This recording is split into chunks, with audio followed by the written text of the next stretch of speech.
Olá, meu nome é Fernanda Biglia de Souza, sou estudante do 4º ano do curso de enfermagem da UEMP, bolsista de iniciação científica pela Fundação Araucária e orientada pela professora Ana Lúcia de Grande. O título do nosso projeto é a Cartografia do Cuidado em Saúde Mental sob a ótica do usuário guia. A introdução. Com a vinda da família real para o Brasil, as pessoas com transtornos mentais elas foram retiradas da sociedade, porque elas causavam um constrangimento às famílias e a sociedade ela queria se ver livre de quem ela considerava louco. Então, essas pessoas elas eram mandadas para manicômios e nesses manicômios o cuidado ele não era eficaz, ele era punitivo, ele era desumano, sendo proposto então em 1989 uma lei que regulamentasse o direito dessas pessoas e o fim desses manicômios, o que foi aprovado só em 2001, na forma da Lei 10.216, que redirecionou a saúde mental no país e buscou uma desconstrução desse modelo, dando lugar ao Centro de Atenção Psicossocial, que são os CAPs, que têm como base um atendimento focado na escuta, na aceitação e na criação de estratégias para um cuidado integral e humanizado, sem punir esse paciente. O cuidado, ele é indispensável para todas as formas de vida e ele ocorre em encontros que podem ou não gerarem um espaço em comum onde vai haver uma troca mútua de conhecimento entre os profissionais e os usuários. Meri, ele diz que nesses encontros utilizamos de balizas tecnológicas. Ele classifica elas em 3, as duras, as leveduras e as leves. As duras são os objetos que a gente vai utilizar nesse processo. Por exemplo, um esteto, um esfigmo. As leveduras é o conhecimento que a gente tem acerca desse problema, como sinais e sintomas, epidemiologia. E as leves, ela é a interação, a conversa, o conhecimento que você vai ter do outro. Atualmente ainda, o cuidado ele é focado na cura e a pessoa é reduzida ao seu diagnóstico. Meri diz que isso pode acontecer devido à incapacidade do trabalhador de olhar o cuidado pela ótica do usuário, o que torna esse encontro unilateral. O profissional fala e o usuário tende a acatar. E ele não é muito qualificado porque há uma resistência do usuário em obedecer e seguir o que está sendo proposto para ele. O objetivo desse trabalho foi conhecer as práticas adotadas na produção do cuidado em serviços de saúde mental, os diferentes olhares dos profissionais e usuários dos serviços de saúde em relação à produção do cuidado e descrever os efeitos na prática cotidiana da produção do cuidado aos usuários e cuidadores do serviço de saúde mental. Metodologia. Foi realizada uma pesquisa qualitativa com referência em cartografia a partir de um usuário guia.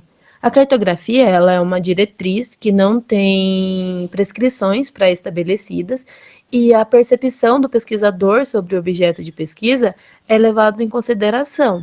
O usuário guia ele pode ser entendido como uma narrativa de um encontro, uma narrativa que tem como referencial ele mesmo, a sua experiência e a sua vivência.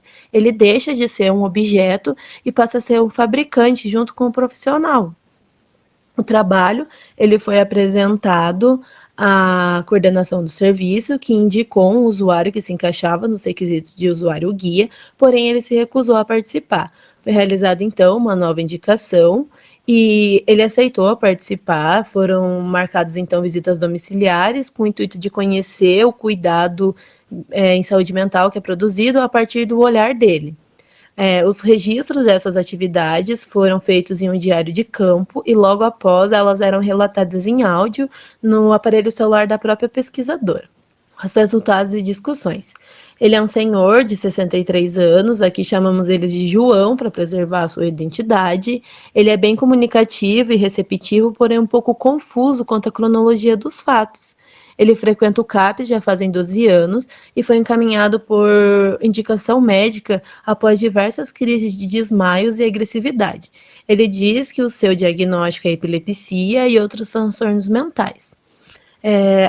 Devido ao seu diagnóstico, ele ficou desempregado, porque ele realizava um trabalho braçal e as crises diminuíam a qualidade do trabalho dele. E o desemprego, mais os sintomas da patologia, afetaram diretamente o casamento dele, o que ocasionou um divórcio.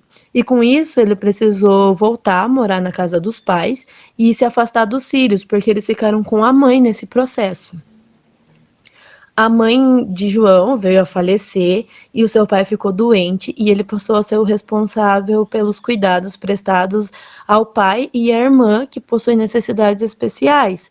Com isso, ele precisou se afastar do tratamento que realizava no CAPS para poder cuidar dos dois. Ele diz que esse afastamento é temporário, é só até que o pai dele melhore e possa cuidar da irmã para ele fazer o acompanhamento no CAPS. Como cuidador integral, foi possível notar que ele tem uma sobrecarga emocional e de trabalho. E geralmente a família, ela é a principal fonte de cuidado. Só que muitas vezes esse cuidador, ele não tem um conhecimento adequado para fazer essa função. Então pode causar danos ou restrição à vida de ambos, tanto de quem está recebendo quanto de quem está proporcionando o cuidado.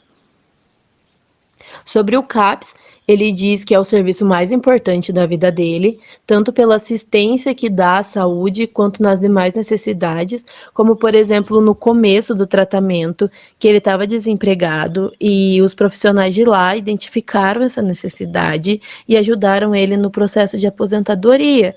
E quando eles supriram essa necessidade da aposentadoria, eles devolveram a autonomia dele. E a autonomia, ela está diretamente relacionada com a promoção de saúde.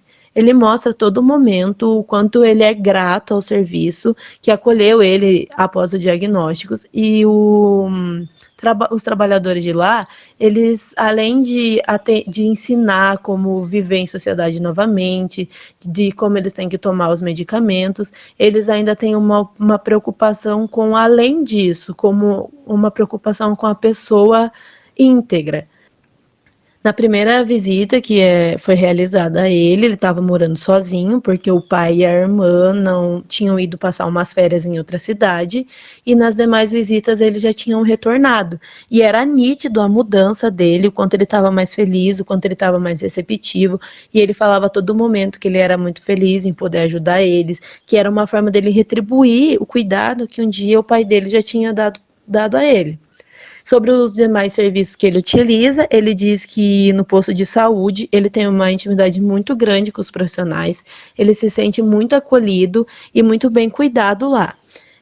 Também quando ele ficou 58 dias internado num hospital da região por um acidente doméstico que derrubou uma panela de óleo quente sobre o corpo, ele diz que se sentiu muito acolhido e bem tratado e que os trabalhadores de lá, eles tinham um objetivo diferente. Eles queriam que ele sarasse, que ele saísse do hospital, que a queimadura dele diminuísse, mas no momento era o tipo de cuidado que ele estava precisando. Então foi muito bom para ele e que pela capacidade desses profissionais, ele acredita que ele não tenha ficado com maiores sequelas.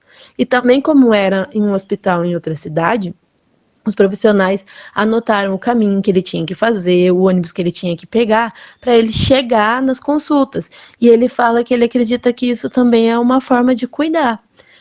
Então, as considerações finais, a partir da narrativa e observação que foi realizado durante a pesquisa, foi possível perceber que os serviços de qual o João faz uso, eles cumprem os objetivos na produção do cuidado de acordo com as possibilidades e suprem as necessidades do usuário de uma forma holística, buscando criar vínculos e estratégias para uma produção de cuidado melhor.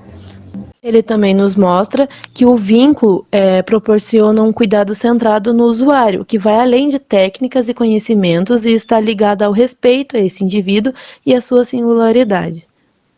Eu gostaria de agradecer a minha professora e orientadora, que esteve sempre presente e disposta a ajudar, incentivando o desenvolvimento desse e de outros trabalhos, de modo sempre a agregar e melhorar o meu conhecimento.